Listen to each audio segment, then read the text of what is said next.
when was the first time you guys saw the show? We first saw the show in 2012 at the Broward Center for the Performing Arts in Fort Lauderdale. With you. With you, John Gardiner as Tommy DeVito, Joe Bueri as Frankie, Preston Truman Boyd as Bob, and Michael Mr. Les Mis now. And Right. Lamenda, who's out, like producing movies in LA, and Bueri, who's running Gary Marshall Theater now. And I think he just launched his most recent album as well. Right. His album. Yeah. So they gave me $20 to say that. So perfect. Good. Listen. Well, we love them all dearly. Yeah, we'll work out the ancillary rights. Any favorite information. Right. We'll take it off the top. Exactly. But we just want you to know, like, you are retroactively like responsible for our relationship and this podcast, because we're bringing people together. I like it. Both of you, really, because we'll send you our Venmo handle so you can, got it. And Gia was at the final show on Broadway. Yes. Which Kylie, of course, you were there, and we were both at the final performance at New World Stages. So I think you guys have closed out some of the major companies of the show. We joke. We jokingly call ourselves the closers. Yeah, because that's what we want to call the episode. That the closers. It's true. The closers. So tour one, we closed Vegas. I closed Broadway.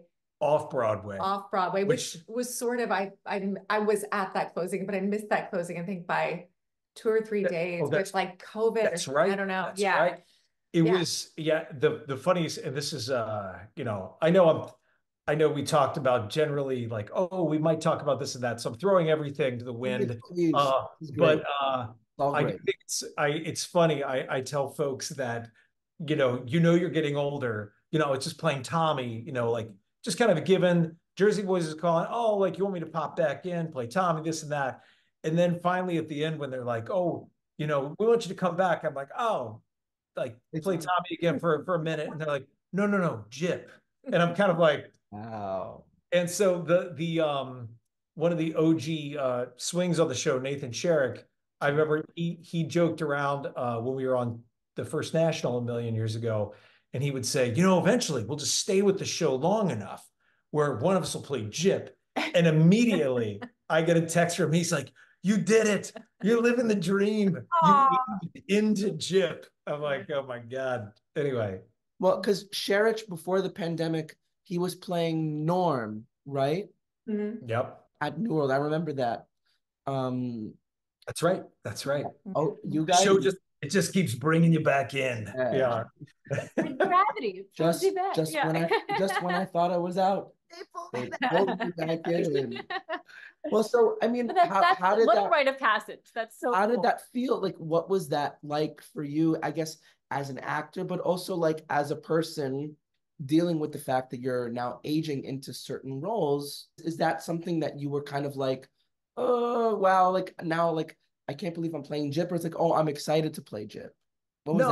It was wild. And I know they were casting Gyp younger. I by no means am saying that I have the stature of like a Mark Latito or the late great Joe Saravo. Right.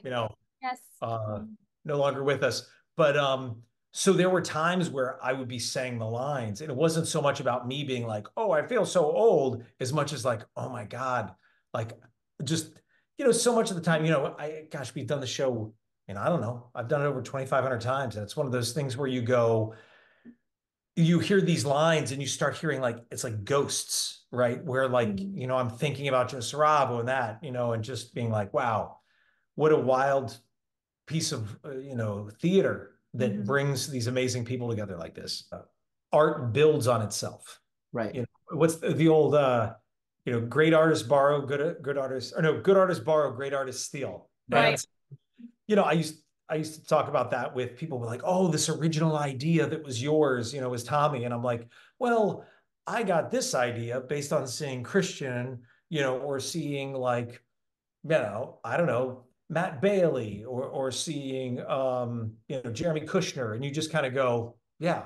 Or I remember Nick or John Rochette, they'd be like, oh yeah, well, we watched you do this, then we got this idea, it just builds. That's so interesting that you say that, because we only ever heard that kind of from the Frankies with like vocal stuff. Because we were talking about this. We believe the first Frankie to ever chest the end of Anything But Love was Rick Fonio in Vegas. And then Joe Bueri did it. And then Russell Fisher did it on Broadway. And it's like, but not everyone did that. Only certain people did that. So you're talking about singing from your chest voice? Yeah. Yeah. So instead of falsettoing the end of Anything But Love, they're belting it, chesting it. Yeah. I remember I think I remember being on stage when they had that discussion. I guess it had to have been it had to have been with what do you call it? Ron Melrose, where I remember Bueri saying he's like, well, it'd be easier if I could just do it like this. And they're like, yeah, that's fine. And he's like, and I watched his eyes light up. He goes, well, this show just got a lot easier. That's amazing. Well, we got to talk to Ron. We actually had a 6-hour interview with him, which was 4 hours. Oh, sorry, 4 hours. Richard was 6. That was nuts. But wow, I know. But what we talk that about belongs in like the Smithsonian, by the way. My God. That guy we love. Ron Melrose is a genius walking around among men. So it truly is. Like, I've never had an uninteresting conversation with Ron Melrose. He's always the smartest man in the room, always. Yeah. And just so low key, like miles above everybody else, but never wears it on his sleeve. He's a humble legend. He's a living legend. He's absolutely incredible. Can I tell a real inside baseball fun story about Ron Melrose? Please.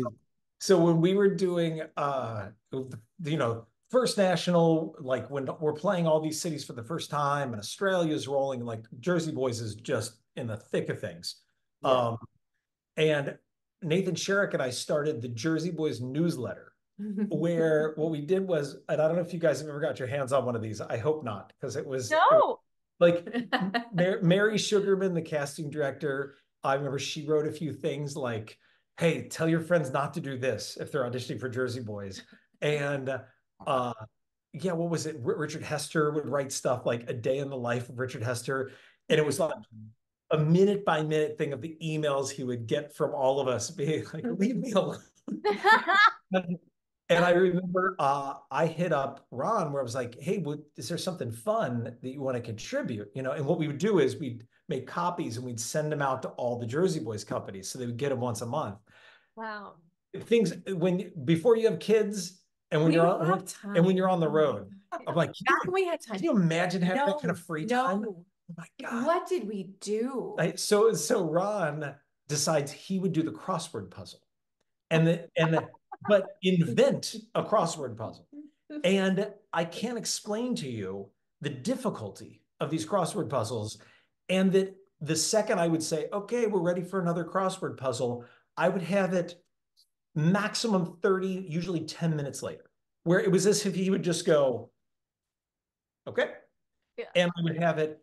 And there was one that I remember he sent, and it was all foreign languages. Oh my gosh. So every line was a different foreign language. And this is like a 42-word crossword puzzle.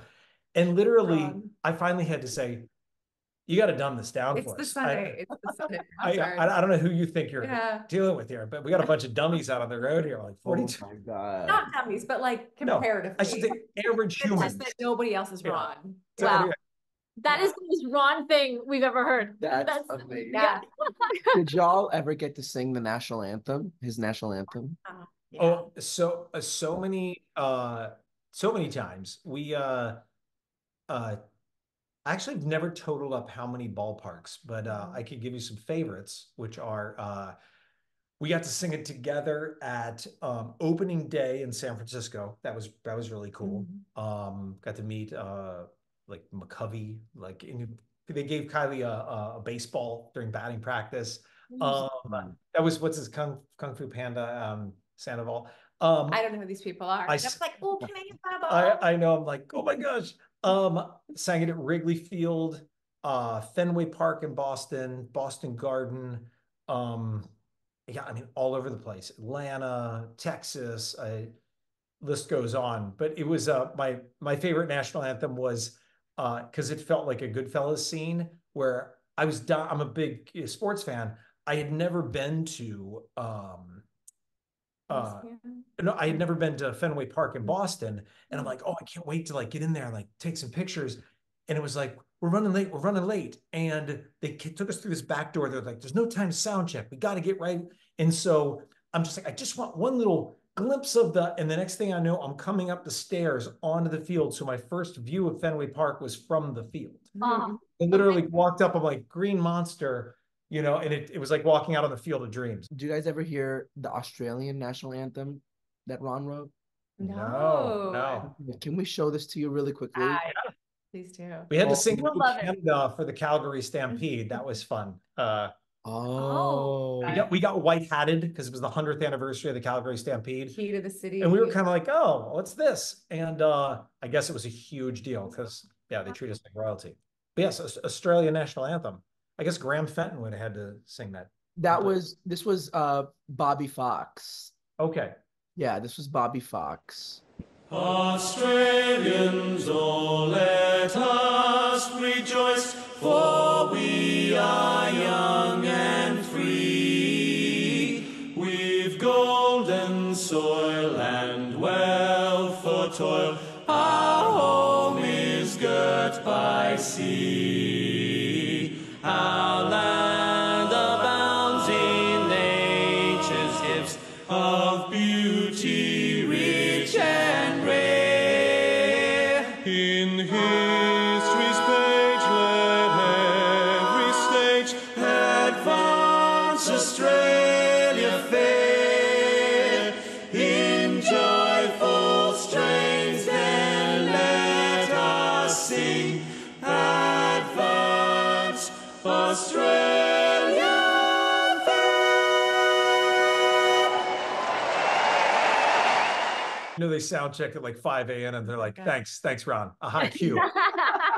That's unreal. That just brought back memories of I remember the cast that you talked about where it was Bueri and Lamenda and Preston and I, and we sang it the national Christmas tree lighting for the Obama administration. And I can't explain to you how cold it was. Singing at that thing. Oh my God. Well, that actually leads me to wondering about the Saturday night screams that you did before, especially on the closing weekend. I was there for that. I have some videos.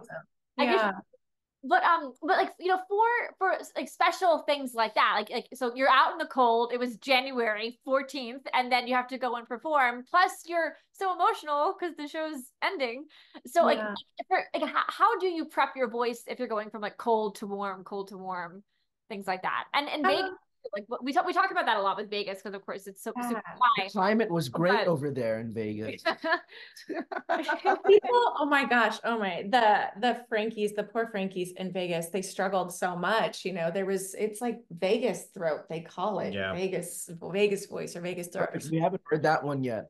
Yeah, it's like an actual thing. I remember Joe Bueri would keep he'd be on stage and have a piece of gum in his cheek. Yeah, I keep a little. Just to like, when he was turned up stage, he'd be like, I sometimes keep like a little tiny.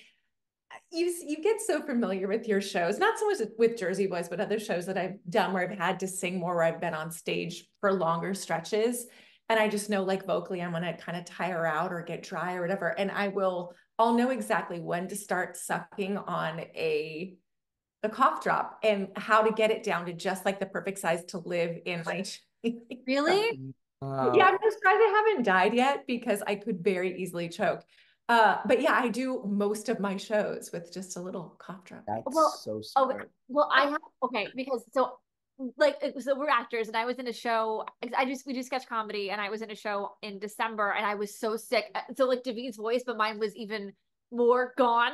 And I put it in for our last sketch of the night, but I couldn't. I was like I started having a coughing fit on stage. Like thankfully all of my lines were like, I was done at that point. But I just had to stay for like 1 minute longer before I can go back. But I couldn't do it because like it was supposed to help me. It usually did. But then it just irritated. It made it worse. Yes. Oh no. Well, that's amazing that it worked for you. I don't know what works for me yet. I have to find out. Yeah, he thinks I'm nuts too, and he's always worried that I'm gonna choke to death. I mean, sure, you know. So far, so good. Still here. God, yes. That reminded me of there was a time in the sit down where you have your little grape juice out there, and it went down the wrong pipe, and literally, I knew that if I couldn't speak, and I'm sitting there, and luckily, I think it was Boeri, maybe it was JMD. I can't remember who it was, but they were John Michael Dyes. It was either him or Boeri. And they looked at me and like, it was my line. And I'm like, all I could do is go. Like I could grunt, like the rhythm almost of my lines. And it kind of helped be like placeholders until I could get off stage and go to a coughing fit. Oh. But literally it was one of those things where I like drank all of my wine. I drank all of Nick's wine. I'm just kind of how nothing was working. It's live theater, so you have to make something happen. That's crazy. Well, so I have, that leads me to a question, because we saw your backstage video, I forget what theater it was, where you were taking like a camera person backstage at one of the touring houses, and you were showing some of the cups, and like a lot lot of the cups, they look like they have things in them. But where they have it's a hard plastic top, and then it's just a clear plastic cube, but it's real liquid. Right. So you're actually drinking during the sit down. Yeah. There's some that are live drinks, and then some of them that are sealed. And we've been with the show a long time because we used to really smoke. And now they're like, that was one thing where they didn't tell me when I went into my first Broadway show, and I was used to the tour where it was like an herbal. And then I got out there and I don't know, it was different. I don't know if it was a real cigarette or what, but I took like a big drag during the sit down. I'm not a smoker.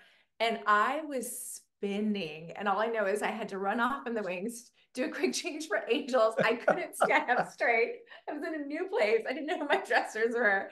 And I almost fell over. Yeah, on tour, we used for a while, we started with American Spirits, and then we transitioned to these weird eucalyptus cigarettes that then they learned after like using them for a year that those really cause cancer, worse than tobacco. And we're like, so then they switched to some sort of herbal things on tour, which just everything smelled like vanilla or something. It's like a vanilla on fire. But they were still using American Spirits on Broadway. So when we transferred to Broadway, it's like, oh my God. Yeah. Like that's I was not ready for that. That's hitting harder. I remember back when the show was like, First National and all this kind of thing, like these decisions were being made. And like the cigarettes and that kind of thing.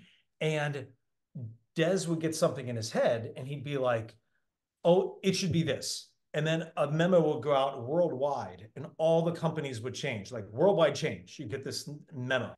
And I remember it was asking about, I'm like, can I use this other guitar pick? And they're like, no, that's Des decided a while ago because he said to actors, they play the guitars too hard. So there's this one light gray nylon pick of this one, width that he decided that's because he asked, I guess, oh gosh, I just blanked on the Broadway guitarist, Joe. Oh, Joe Payne.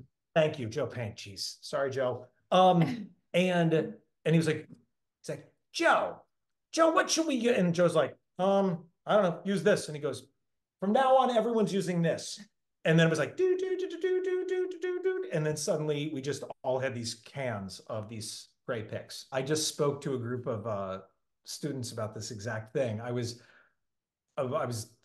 teach at University of Central Florida. Go Knights! I'm wearing my shirt. Not out, go Knights. Charge on. And I didn't know that Drew Seeley, Jersey boy, that that he went to UCF. That's awesome. Yes. Michelle Knight from the in the family, but she went there as well. But Gosh, that's so cool. I'm sorry, keep going. no, and it's funny because the person in our this guy Jim Brown who teaches Jim Brown? He was my professor. Yeah. Okay, yeah, he teaches hilarious guy. He teaches like history of musical theater, and he asked me to come and speak at the class because they were studying like jukebox musicals. And it was really awesome to hear a professor, set this up where he said it was a landmark musical. And he said, and it has everything to do with the book that Marshall and Rick wrote. And he said, because, sure, you had your Mamma Mia's and all that kind of stuff, which Kylie's done. But, the thing that makes Jersey Boys great and why everyone started just using that as a template moving forward is because the book was so freaking good. You know what I mean? I went to UCF. I did theater UCF shows. I did like Project Spotlight. Do you ever work with Project Spotlight students? Yeah, I'm gonna go see it's a Project Spotlight at UCF, by the way, for anybody listening. Yes. It's student like produced, run, written. I mean, it's awesome. And at the Dr. Phillips Center on Tuesday, as part of UC, they Celebrates the Arts. They're doing their performance tomorrow. I'm gonna go see the show. Yeah. Well, break a leg, everybody. That's so cool. Well, that's just amazing because I either was like in it, producing it, assistant directing, or I was covering it because I actually studied journalism in school, but I had to do theater too. So that was my in. This is a huge full circle moment. You have no idea. I love UCF. I remember when you made the announcement that y'all were heading out there and you were going to be teaching. She was freaked absolutely out. So happy for you. we have a friend, Hannah Shore. Do you know her? Yes. Yeah. I did theater with Hannah growing up in Miami. And so Gia was the reason that Hannah goes to UCF because Gia really pushed her towards it. Oh, yeah. She's a baby knight and she's a senior now, which is crazy. So weird. But that's great. I met her. I met her when she was like 14, 15. Yeah, it's amazing. Yeah. She's so look at that. Yeah. There's a student there now who's going off to do a production of Jersey Boys. Oh, that's right. Yeah. Yeah. She's great. Yeah, Jillian. She was in the prom. We directed choreographed the prom this past fall at UCF, and she played Angie. And then she just reached out to Kylie. She's like, I'm playing Mary Delgado this summer. I'm not sure where, but I'm like, holy the New London Barn. New London Barn. And you're just like, our babies are leaving the nest. Yeah. This is great. Well, that's huge. Huge congrats to her. Let's talk about this for a second. So you both like directed and choreographed the UCF version of the prom. How was that? It was so awesome. And it was really, I mean, it was all like original choreography that Kylie did. And I'm always ever impressed with my wife because it's awesome to watch. Like she has this sort of like this ever kind of like calm voice of like, hey, everybody, blah blah blah, this is what we're gonna do. And then if she needs to get people, all it is just like, can I have everyone's attention? And you watch everybody go like, oh, mom's mad, that kind of thing.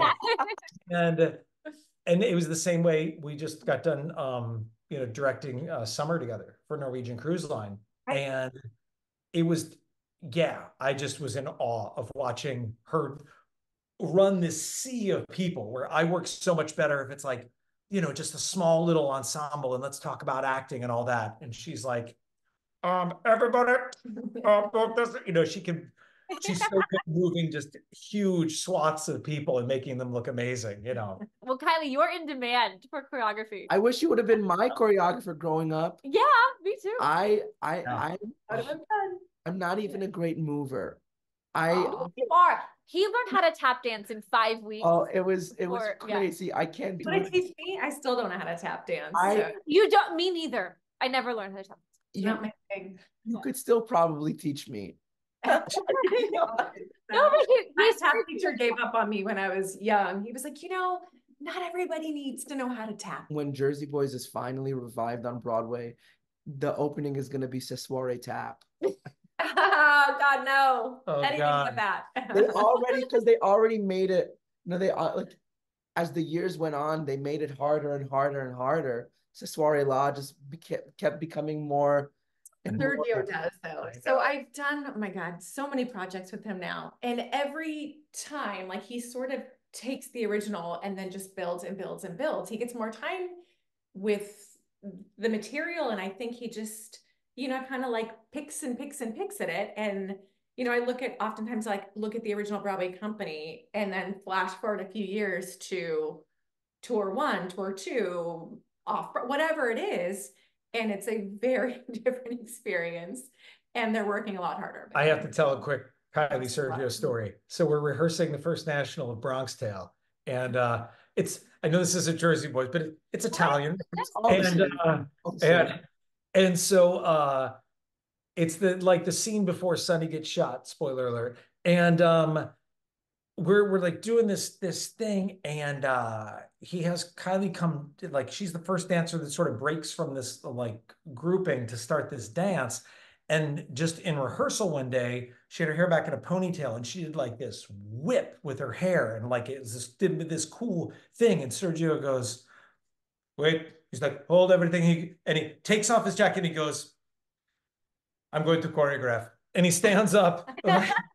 And basically he saw this little spark of that little hair flip that Kylie did, and it just like lit something. And before we knew it, the whole number had changed. Mm-hmm. And wow. basically, but you watched his associate go like, oh God, it's all changing. And the entire beginning of that number shifted. And suddenly, nope, we're now bringing this down and this, and the irony is that the wig they put her in didn't have a ponytail. It's like this very like pulled up, like no hair at all. So the whole impetus for the beginning of the dance couldn't even happen. But he was just like, I don't care, everything's changing. During the pandemic, we spent most of the pandemic at my mom's house in like rural Nevada out near Lake Tahoe. And we're, there with nothing to do, no jobs, nothing. So we find all these like VHS tapes from when I was a kid. And it's like all of, my dance competitions and school performances. And John took it upon himself to like sort of digitize all of those materials. So he spent, weeks just taking our childhood and doing God's work. Yes. And so we're coming, I was like, oh, have you ever seen this? It was when I was dancing in the Academy Awards when I was a kid. And I was showing John the video of this. And I was like, wait, rewind that.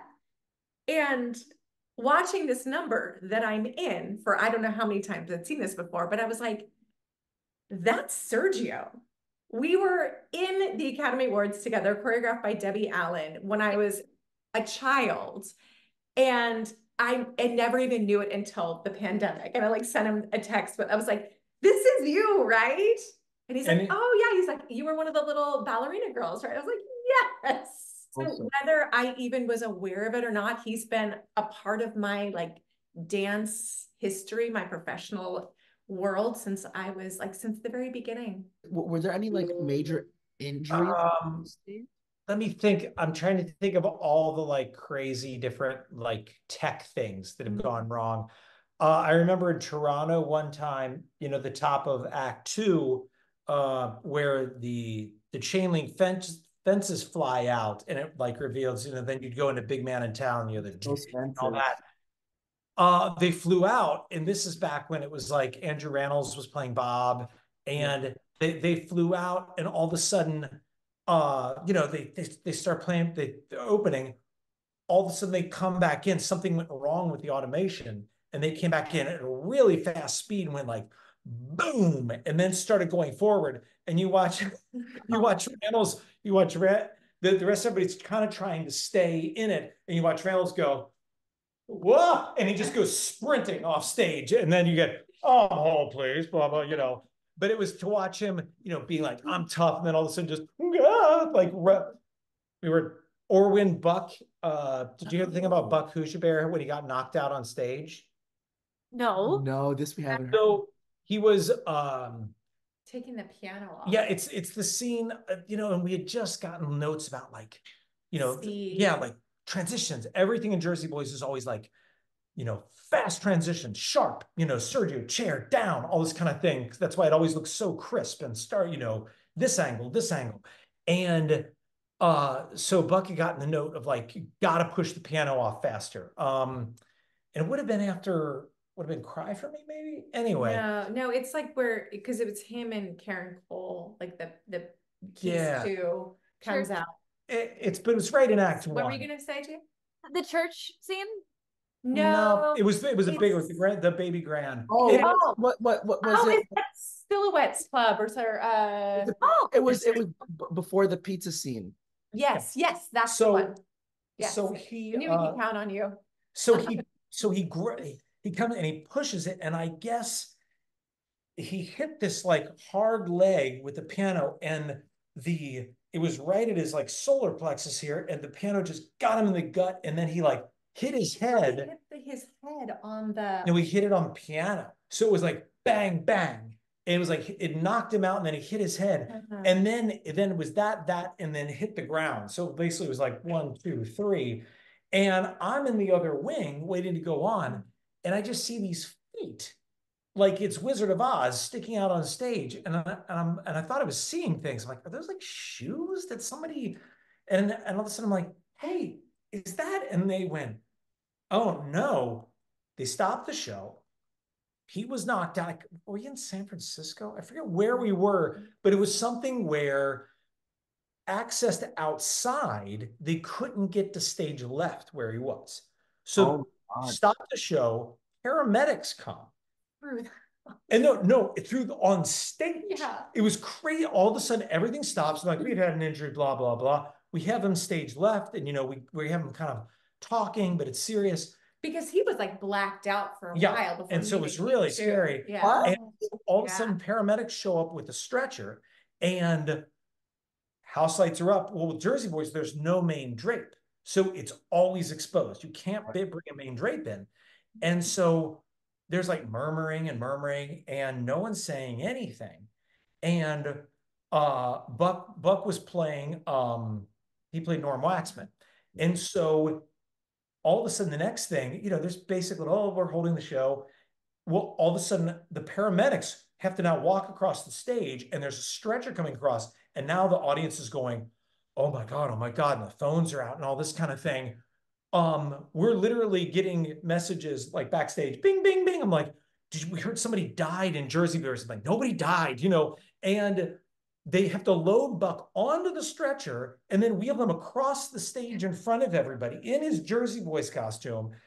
They get him, and Nick Rogers, the company manager, anyway, Doug Rogers, he has to hop in the ambulance with him. Buck's still groggy, and they're like, okay, they want to see what's wrong with him. They open up his shirt, and they're like, is anything wrong? Is anything wrong? And he goes, no. And they open up his shirt, and they see the fake blood. and they go, oh my God. They're like, what is this? And he goes, it's from the gunshot. And they start, and Doug Rogers goes, it's a play.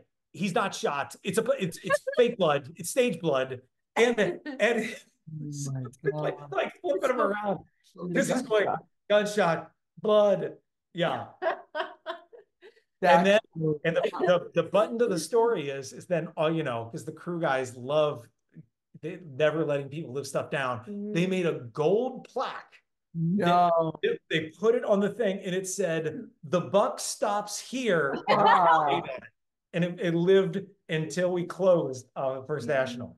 Wow. Thank you for telling us this. And he's fine. He ended up being fine. He's no concussion. Realtor in Las Vegas. Yeah. Wow. Yeah. It was not a real gunshot, guys. I know. Oh my God. Fucking asshole. Asshole fucking moron. There was a time in Boston where the fire alarm went off, and it was the dead of winter in Boston, which of course there's like snow on the ground, and they had to evacuate the entire theater. And it was during that storm. her Superstorm Nemo. Superstorm Nemo. And we were out in the back alleyway, and then the audience gets like sent out with us. So we're giving the girls their coats because they're in just their little like finale dresses, like you know, that kind of thing. But we still had, I guess the girls are just getting dressed ahead of time, but we still had like all the monologues and everything. And then we're freezing cold. They open up the theater, but all they have are work lights. And so it was this really cool moment where they said, should we cancel it? Or should we just do it with like a couple work lights and we can only get basic power to the band? And it was the neatest thing because we decided, we're like, you know what?